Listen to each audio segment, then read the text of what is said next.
Did Colorado play their worst period of hockey all playoffs, all season tonight? And the better question is, does it matter? One massive game on the slate this evening, Game 5, Colorado, Minnesota. Mike and I break down an overtime thriller next on Locked On NHL Game Night.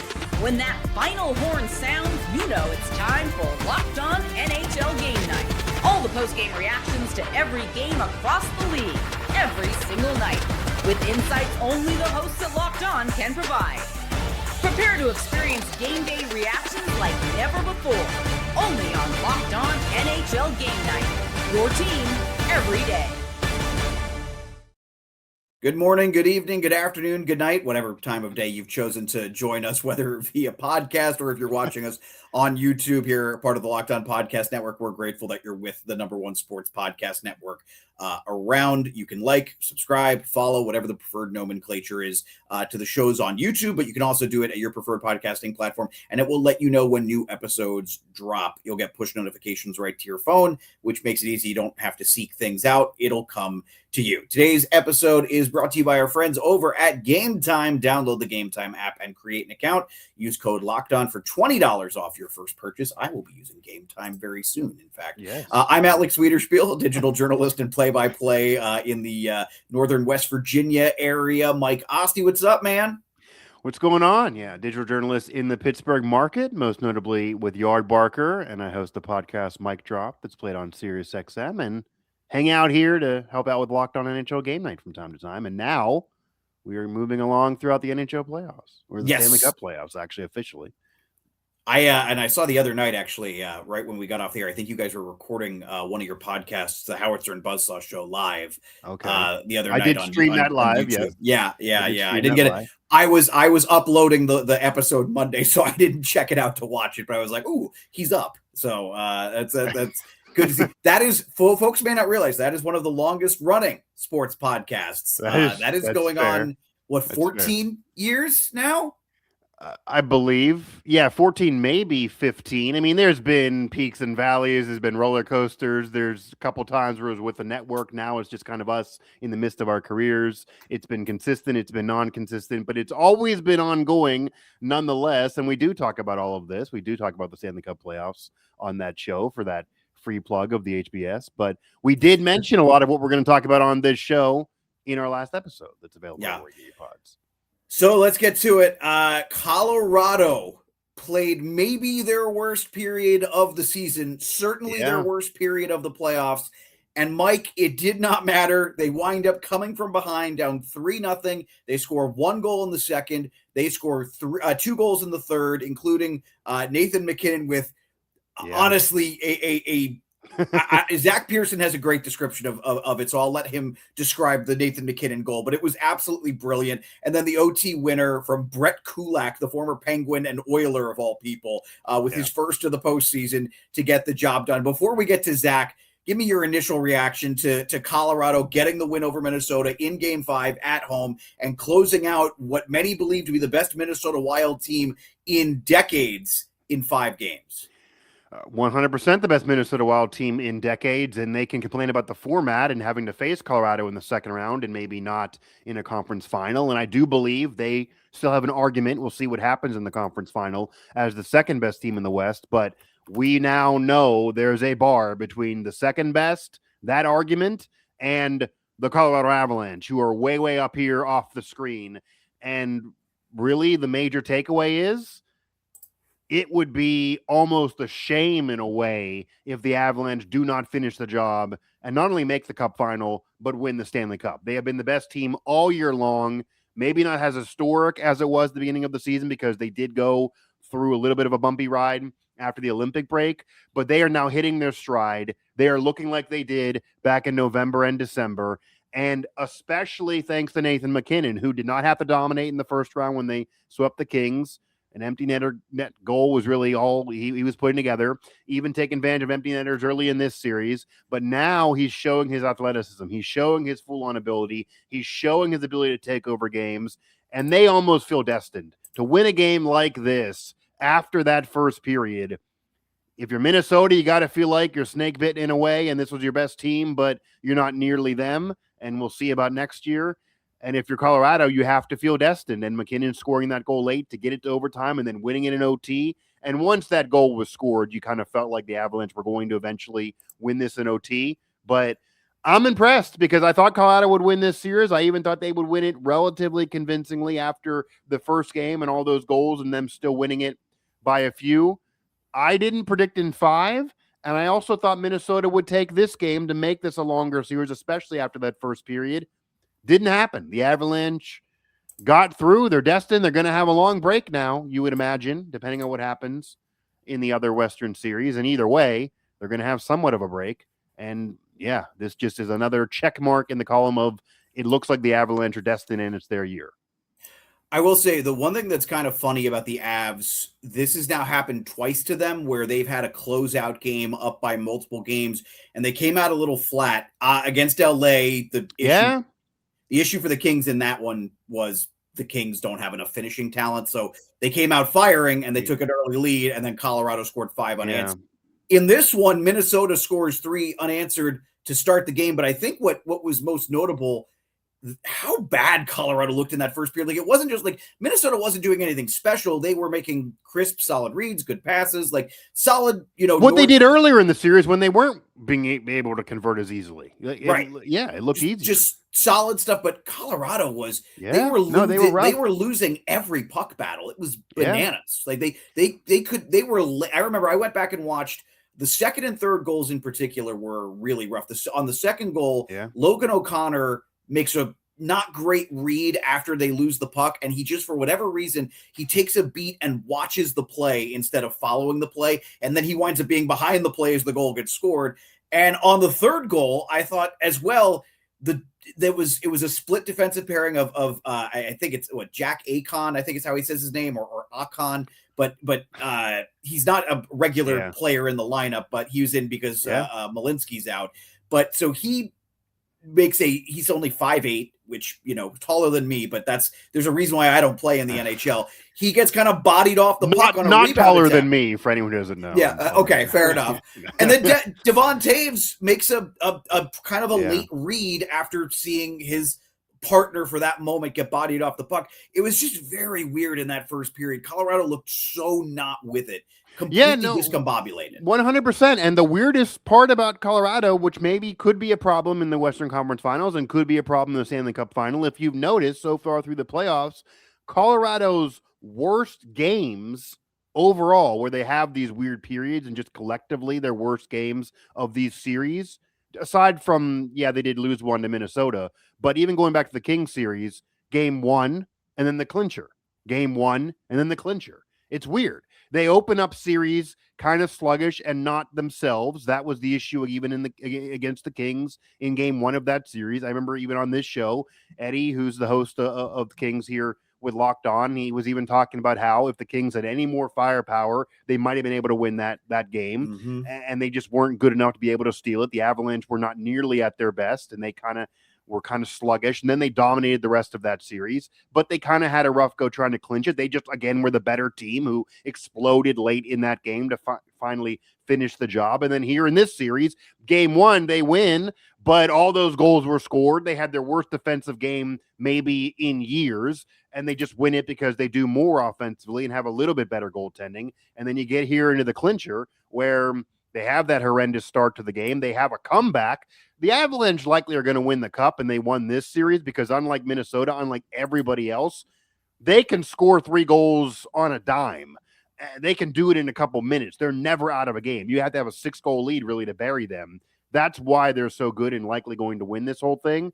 But no, this is not an effort that they want to keep on doing. I mean, if they're not going to win the cup, it's because of more of efforts like this. You can't just lay an egg through a period against, say, Carolina, or maybe that's even exactly who I was thinking of, by the way. Because I'm not the biggest Carolina believer, but if you lay an egg like this against Carolina, they can score better at locking things down than Minnesota is. 100%. And they're getting enough goaltending now because the reason why you weren't high was Bussy and Anderson had save percentages below 900.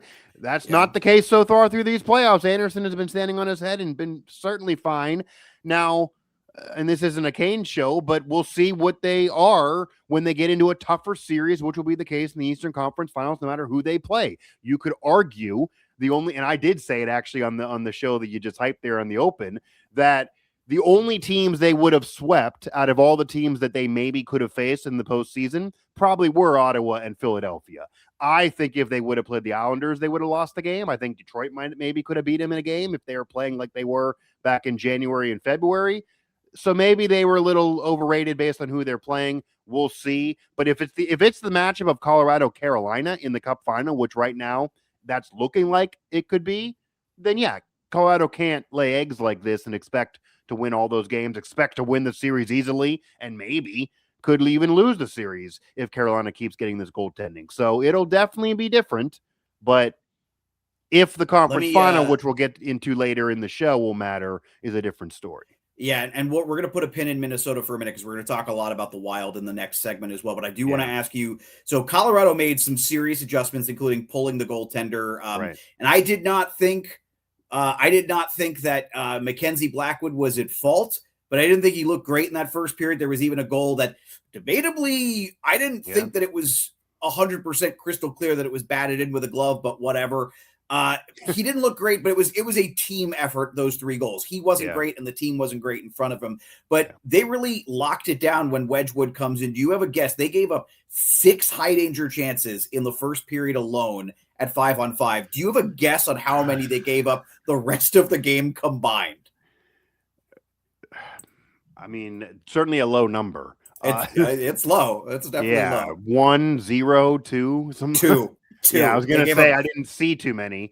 2, the entire rest of the game, high danger chances. So kudos to Colorado. This does go to show, I think, how good they are, that they can play maybe the worst 20 minutes of hockey they have played, if not all season, then certainly in the playoffs.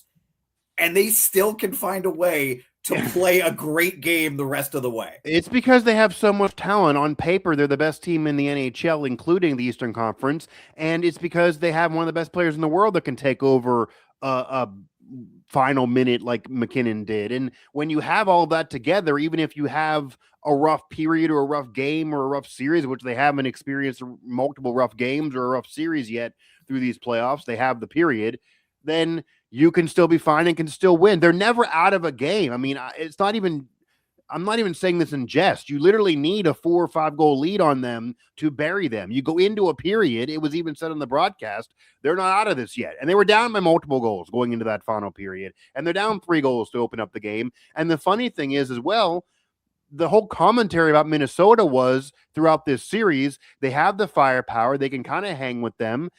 If they can score easier, or if they can stack goals and get a multiple goal lead, then maybe they could be fine. That was even going into the series. Well, we've now seen the Wild blow multiple 3-goal leads in this series. That's nuts, but they probably wouldn't have done it to anybody but the Avalanche.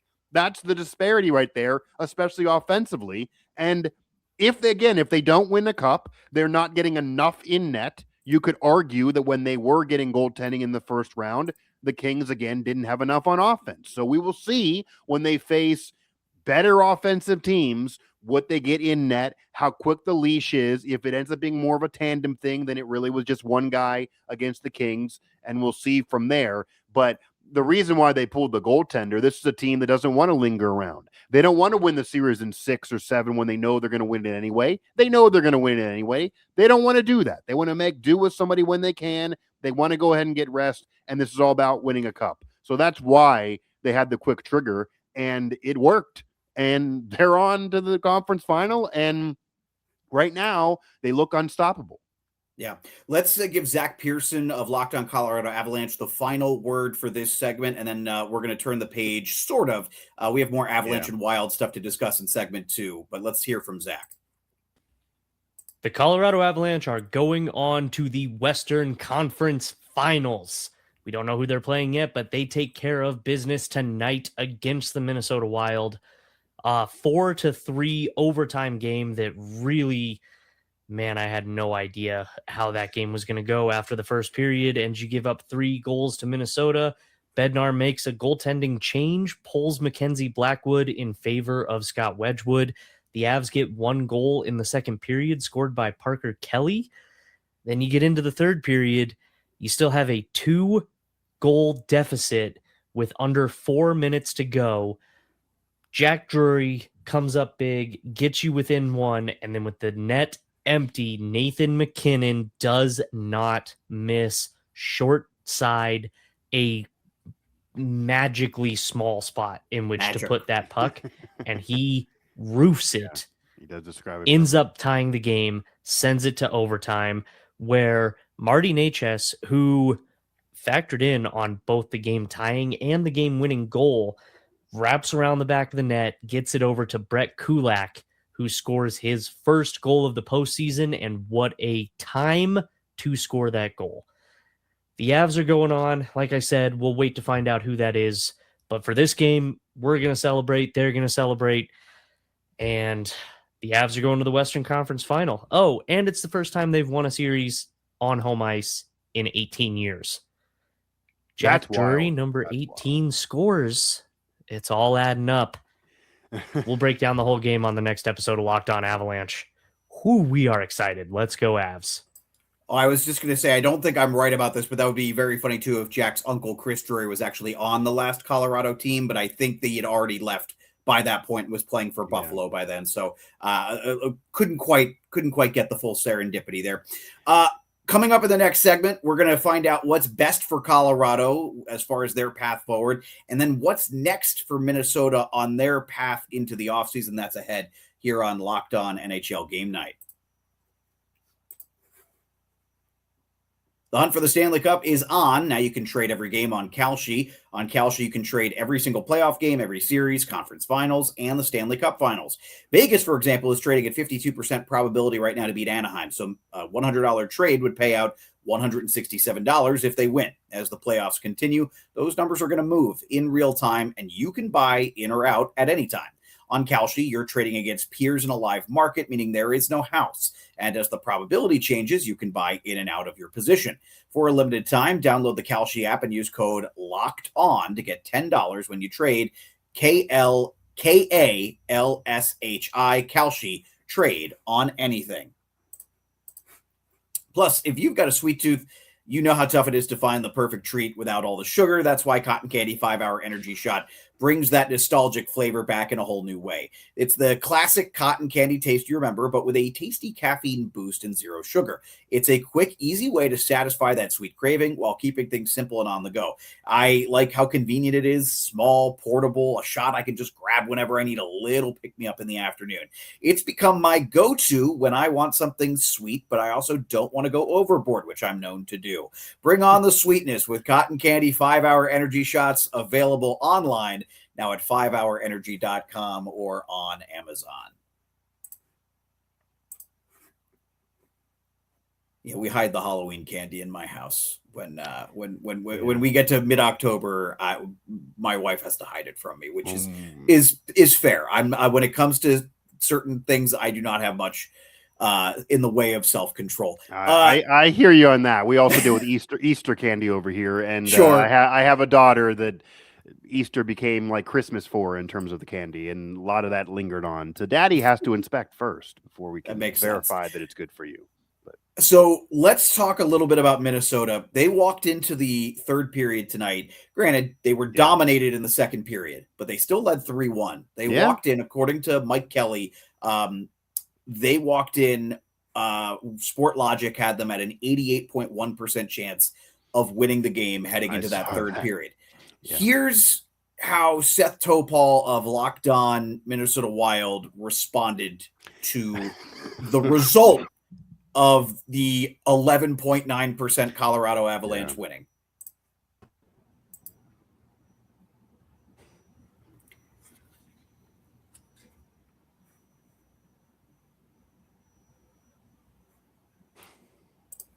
I kind of feel like we're intruding on something. Like I feel like we're intruding on something private. That's not Seth, dead air, folks. That's just his reaction. Seth did not say a word for 45 seconds. He was, and honestly, I get it because look, I think it is great that Minnesota won a playoff series. I think it's frustrating that you walked into this one without, like, we haven't really talked as much about this, but Minnesota could not afford to be without Joel Eriksson-Ek. That is one of the most important players, if not the most important player, when it comes to a playoff series for this Minnesota team. They don't have a default number one center, or let me rephrase, they don't have a prototypical number one center, but he is their default number one. He is one of the best two-way forwards in the NHL. If he had a little more offense in his game, we would talk about him the way we talk about Alex Barkov, but he just doesn't score at that same level that Barkov is capable of scoring at. And Minnesota has that guy and desperately needed him. Like, do we think for 1 second, if Joel Eriksson-Ek is available for this game and is even remotely healthy, that Minnesota blows this lead? Probably doesn't blow this lead. I do think Colorado still wins the series. Agreed. I still think Colorado showed they are head and shoulders the better team. It's unfortunate for Minnesota, though, and the reason why you get that reaction from our Locked On Minnesota Wild host, where he's just kind of bewildered and doesn't have any words for it. And I'm sure that embodied the fan base right now, because this is the best Wild team in multiple decades.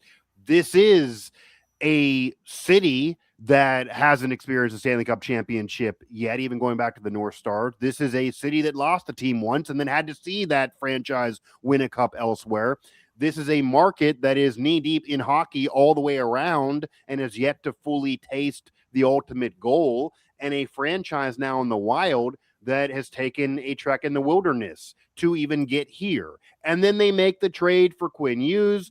Bill Guerin does a lot of work throughout the offseason to kind of build up this team around what then would become their core. And they feel like they can beat anybody. He's even saying it, that the format's not fair. I mean, Guerin was confident enough, and I do agree. The format did bite him in a way. They probably, in a traditional 1v8 format, would maybe be in the conference final. But if they were there, they would play the Avalanche and then would lose there. That's clear to me that they're the second best team in the West, or could argue it with, say, Vegas. But they're not Colorado yet. So losing a key player in a series when you're not nearly as good as the opponent is going to be a problem. You probably don't blow this game, but there's a major disparity between them and Colorado. It does suck for the fan base, but for some positive for Wild fans and for our host there to pick his chin up and to allow him to get some words back. This is a Wild team that, unlike, say, Buffalo in the East, they have a lot to look forward to. There's not needing to be as much work done GM-wise in the offseason to bring this team back and make them a contender again. They have their core pieces locked up. Quinn Hughes definitely, it appears, wants to stay there and wants to be there long-term. As long as that occurs, this team should be back in this spot again. Are they Colorado? I don't know. They need to add more to be better than Colorado. But it's not like that they lose this season and their window's shut. That they have a long opening now of their window to build up with this group, and I imagine they are back again as a contender and a playoff team once again next year that feels like they can beat anybody with the exception of Colorado. So we'll see what they do to add to this team, and likely maybe needing to even improve goaltending wise if they want to fully take it from here to a Stanley Cup championship level, unless they get another forward to be like Colorado that can just stack 6-7 goals a night and goaltending doesn't really matter. That's not where they are just yet. But I get that feeling. I get the feeling of, because I think if you're a Wild fan, yes, it's a major step in the right direction to be as good as you were in the regular season and to win a series for everything I mentioned historically about the city and the franchise. But if you would lose this series in 6 or 7 games and these were all close, I think Wild fans could say, okay, the format bit us. You know, in the old format, we'd be in the conference finals. That'd be a big deal. Maybe we're the second or third best team in the conference. A big difference from even a year ago. We're now going to build it up with a lot of players locked up. But you got to feel like they didn't give their best effort in this series. This series should not have been only a 5-game series. Like, that's probably where you are as a Wild fan, that you blew this game. You blew another big lead in game 1. You probably feel like that even if you lose this, it should have been a longer series. So that's why that's the reaction. But in overall totality, they had a great year and they should be back again next season as a contender again. Yeah, here's my checklist for Minnesota. This is where I'm at with it, because your point about Quinn Hughes, they can write him a blank check. They have 49 million available in Right. cap space, Right. starting with the year that Quinn Hughes becomes an unrestricted free agent. So there's no issue as far as being able to lock him up. What I would like to see, though, is I think they need to break up Hughes and Faber. I think they need to spend more time apart, because I think you're going to have Okay. two Yeah, I could see that. pairs. Yeah, I Two could see that. pairs that can run. I don't think having one super pair, especially as Jared Spurgeon's really getting up there and still an effective player, but really getting up there. I think you want two pairs where Hughes and Faber are each driving their own pair, not one super pair. The other you player can mix is and match Vincent depending. Yeah, depending on the situation, though, because like what Edmonton did the last couple of years, McDavid and Draisaitl on two different lines. Sure. But if you notice this year, when they got more desperate and they weren't as deep, Knobloch would put them together. And when he put them together, was like the only moment where they looked like they were the back-to-back defending Western Conference champions. The nuclear option, right? Yeah, and that's what right. But they couldn't do that through a whole game, so that's why they weren't good enough. But if you put them together, now I agree with you. We have seen teams go to a cup final doing, I mean, if you remember, this is way back, talking about 15 years ago, the Vancouver Canucks would roll the Sundin twins together a lot that year when they went to the cup final, lost in 7 to the Bruins. They pretty much just let it be. That first line is unbeatable, but whenever they're not on the ice, they're not nearly as good. That's kind of what that team was. It's hard to do that, though, in this era, and hard to do that on a regular basis. So I do agree that, yes, they probably should break them up more, but it doesn't mean that you never go nuclear. Like in this series against the Avalanche, I wouldn't be against, if I have this again next year, you break them up in general, but maybe against the Avalanche, they need to go nuclear more. I mean, maybe that you need to, because you're just trying to fight firepower with firepower, and they didn't even have enough against Colorado that maybe they thought they could. Yeah. Well, the other argument, and we won't do it for today's show, but I think the other question is going to be what you do at the goaltender position, because I think Wallstedt showed enough that you would say we want him back on the team. Gustafsson had a very up and down season, and it was up early and then down as the season went along. He's due for a big raise. He signed a contract extension already. And so the question is, can you unload? Because you could really use, that's $6.8 million in cap space starting next season. You could really use that cap space. One of the things we've seen is that the 2-goalie system is really effective for getting teams to the regular season. But in the playoffs, you obviously can't play 2 goalies at the same time. We know, sure. We've seen there are instances where Buffalo and Colorado even as well, where a guy might get pulled or have a day off, and that's fine. But at day's end, we're still talking about if Wallstedt winds up beating out Gus for the starting job for the first game of the playoffs next season. Well, guess what? You have $6.8 million just sitting on your bench. That's a really, really pricey insurance. And really the other issue from this series. And again, I think Colorado would have won it anyway, so I don't think these what ifs are really that legit. But after game 1, and I said it on this show with TJ to give him credit as well because he was screaming about it. Yes, Minnesota gave up 8 goals, then 9 with the empty netter. Obviously, that's bad. That game was a weird aberration through the history of the league. That was like, the Globetrotters on ice. You're not going to have that happen again.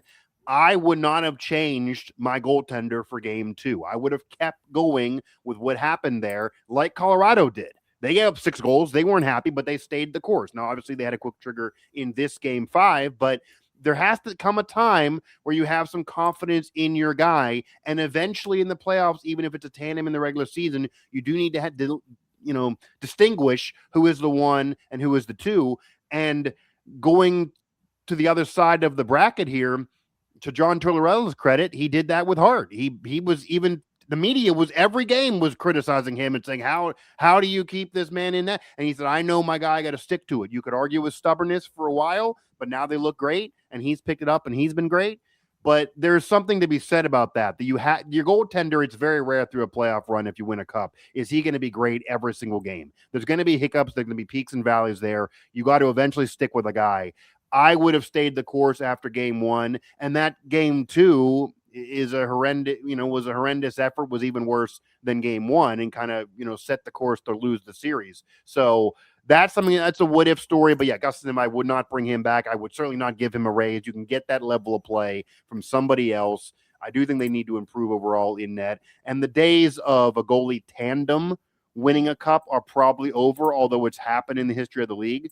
But yeah, you need to eventually distinguish things. Even when Vegas won their cup, it was one guy who got hot in Aiden Hill. I guess more just than anything else, I just like you saw it with the Islanders a couple of years ago, right? Yeah. Where you have $4+ million.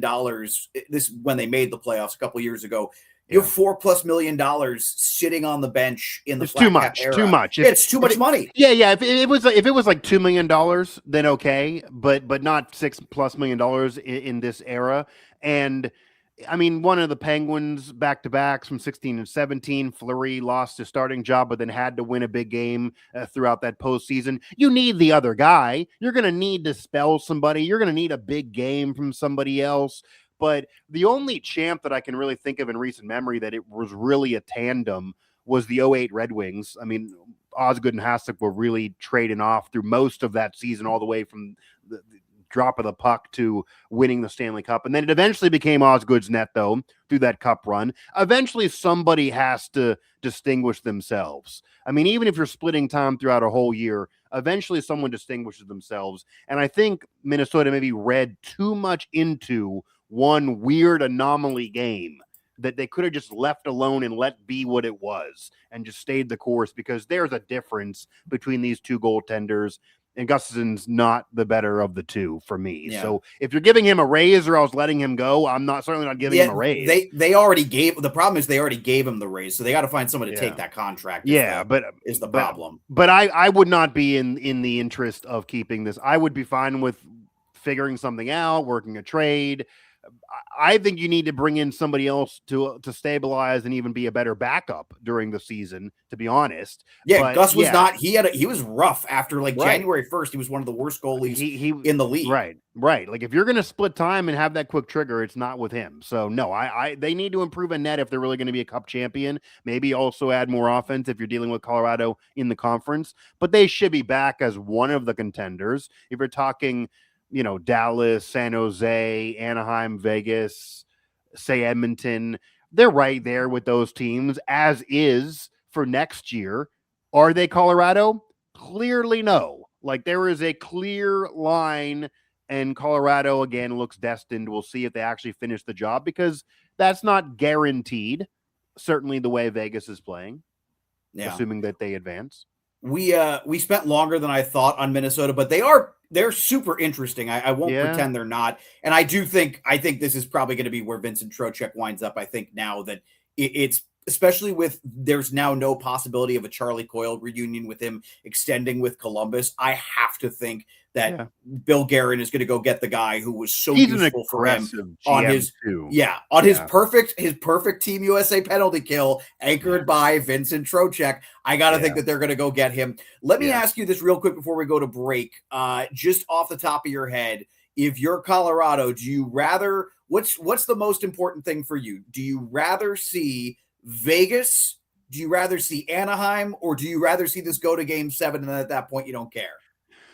That's an interesting way to look at it. I probably would rather see, out of all three of those options, rather see this go to Game 7 and not care, because I want some rest and I'm not really playing my best either. I need to fix some things, and obviously this is a cover bust for me. But in terms of the two teams, I'd much rather see Anaheim. They have some offense. We saw it in the Edmonton series, but again, I think that we've now noticed the Oilers were out of gas. McDavid and Draisaitl were hurt. They didn't have anything in net, no matter who's the goalie. That was really the issue for them. Anaheim wasn't that much better if we would have put these teams a year ago. So there's no defense from the Ducks. It's really just like a run and gun, all offense. Maybe Dostal stands on his head occasionally, but they don't give you enough defensively to scare me. Whereas Vegas is finally playing like Bruce Cassidy thought they were going to play all year, and they didn't, and got him fired. But now Tortorella is benefiting from that, and they are playing that grind it out, but also give you enough offensively, have great goaltending. They are playing like a team that could maybe beat Colorado. I don't think they will, but maybe could, whereas I don't think Anaheim has a shot. So I'd rather see Anaheim in terms of who I would beat, and I'd rather see Game 7 out of everything, because I'm thinking I'm going to beat everybody. All I'm saying is I've learned my lesson doubting the Anaheim Ducks. I was pretty down on Anaheim at the end of the regular season. I've learned my lesson on doubting the Ducks. I think if you would have knew the care level of the Oilers, because they pretty much admitted I mean, Draisaitl literally said that a blessing could be having more of a break this summer. I mean, if you would have watched games, hear that from your player. That's something fans should say. You don't want to hear that from Leon Draisaitl. I'm just saying that, going in, I think I would have picked Anaheim too if I would have knew that watching Game 6. It's I don't know how you even got here because there's not a care. They didn't even argue controversial calls. I think they're fine where they are for the future and just going to complain about management. And but Anaheim, I think the buck stops now because they're playing with house money. Speaking of Vegas, house money for the casino rides with Anaheim most of the year. They're well ahead of schedule, but we're now seeing the real Vegas. Yeah. Massive action coming up on Thursday, a critical Game 5 and an elimination game. We'll talk about it coming up here on Locked On NHL Game Night in our final segment. There is nothing like playoff hockey live. The intensity, the rivalries, the crowd. It's just different when you're in the building. I'd like to see the Bell Center once before I die for a playoff game. That seems that would be pretty cool. The playoffs are some of the best moments in all of sports. And being there in person, it is something we should all get to experience. Gametime makes it easy to find tickets just for that. Even for those high-demand playoff games, in just a few taps with the Gametime guarantee, you're getting 100% authentic tickets delivered on time at the best price. I was actually browsing Gametime recently, not for hockey. I was looking for Pirates tickets in Major League Baseball. Pirates-Phillies this weekend looking pretty interesting. But whatever sport you're looking for, whatever matchup, there are going to be some great seats, incredible seats available. Go check out the app. It's super easy to use. You can find tickets fast. The pricing is all in. So what you see is what you pay. No surprise fees. My favorite feature, the seat view. You can actually see what your view will look like before you buy. Super helpful because I would like to know that if I'm paying for the cheapest tickets, that I can at least see what I'm looking at. It takes all the guesswork out of buying tickets with Gametime. You go download the app, create an account, use the code Locked On for $20 off your first purchase. Terms will apply. Again, create an account, redeem the code Locked On, spelled out, for $20 off. Download the Gametime app today. Last minute tickets, lowest price guaranteed.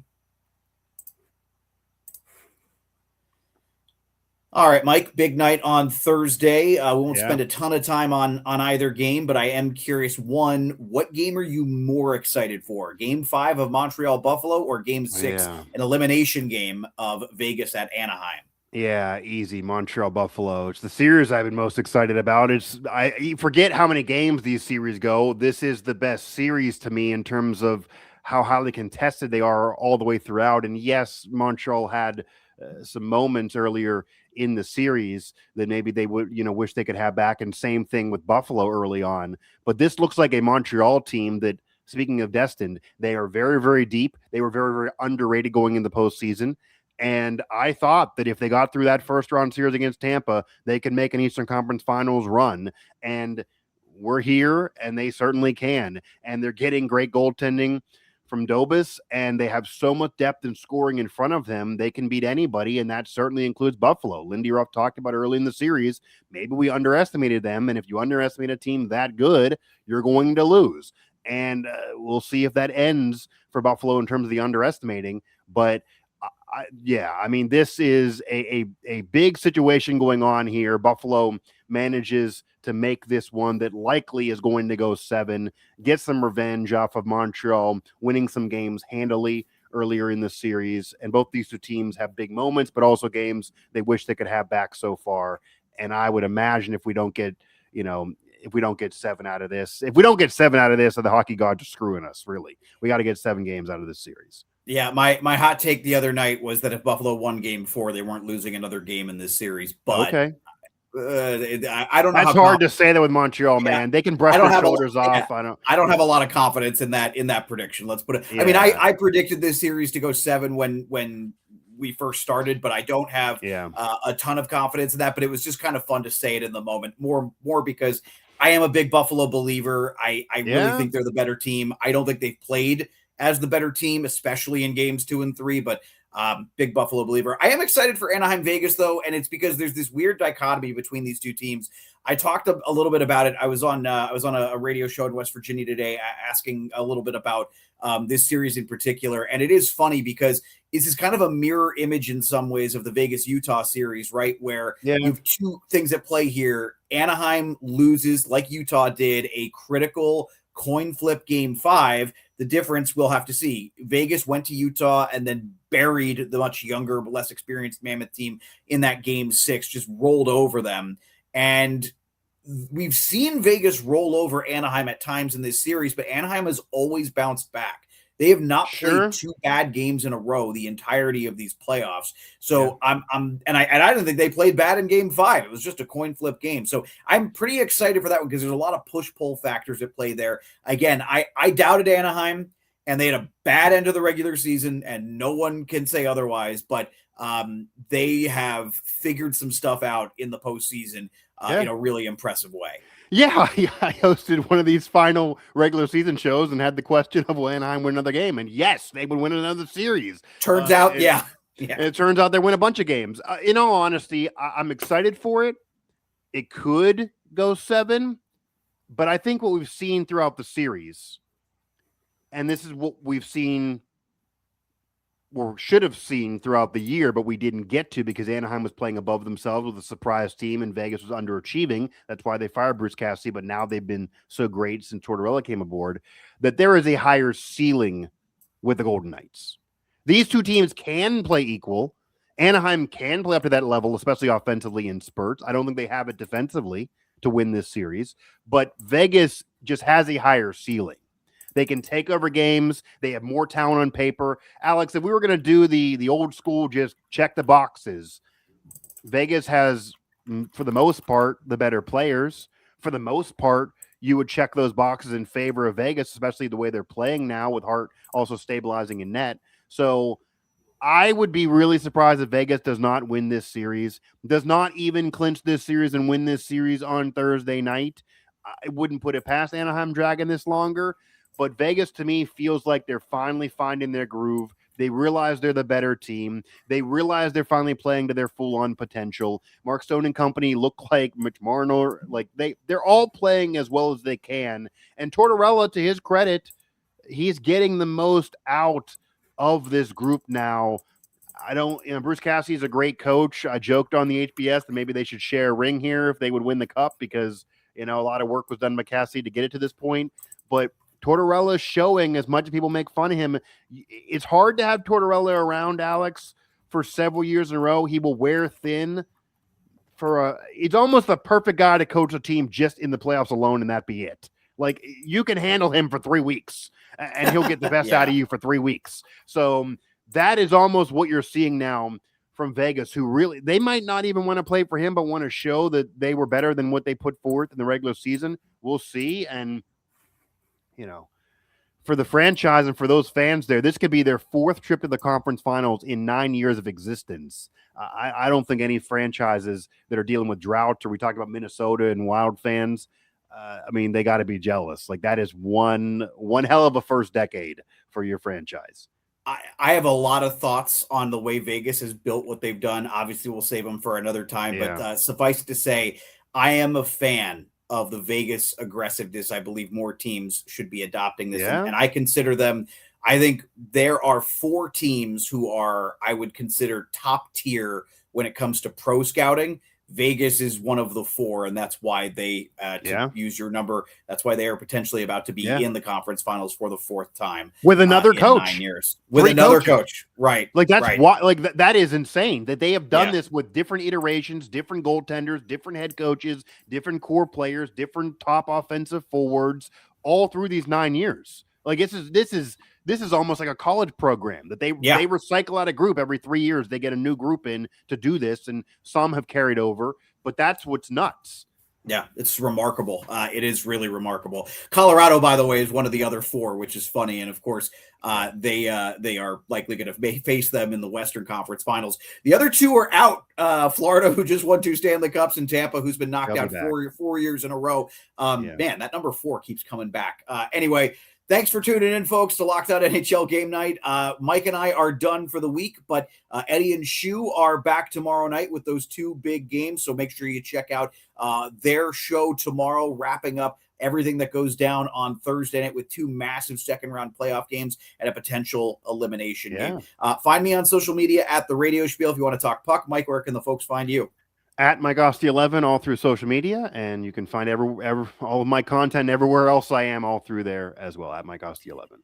And reminder, if you want complete coverage of your favorite NHL team, we do actually have a Locked On NHL Team pod and YouTube show for you, and they are pumping out content every day because even though the season is over for many, the offseason, critical time. Look at how much time we spent talking about Minnesota today, and we're not even Minnesota Wild fans. We just know a little bit about the Wild. That's what your local hosts are doing right now. They are churning out off-season conversation content, so go check that out. This show, Locked On NHL Game Night, going to be here for you each and every night of the regular season and the playoffs, wrapping up the night in the NHL. And we're going to have some fun off-season content this year for you as well coming up in the summer. So don't forget, subscribe to the show if you are watching on YouTube. We'd also love to see your thoughts on tonight's games in the comments section. That'll do it for the episode for this edition of Locked On NHL Game Night. He's Mike Osti. I'm Alex Wiederspiel. Thanks for listening and watching Locked On NHL Game Night, part of the Locked On Podcast Network. Your teams every day.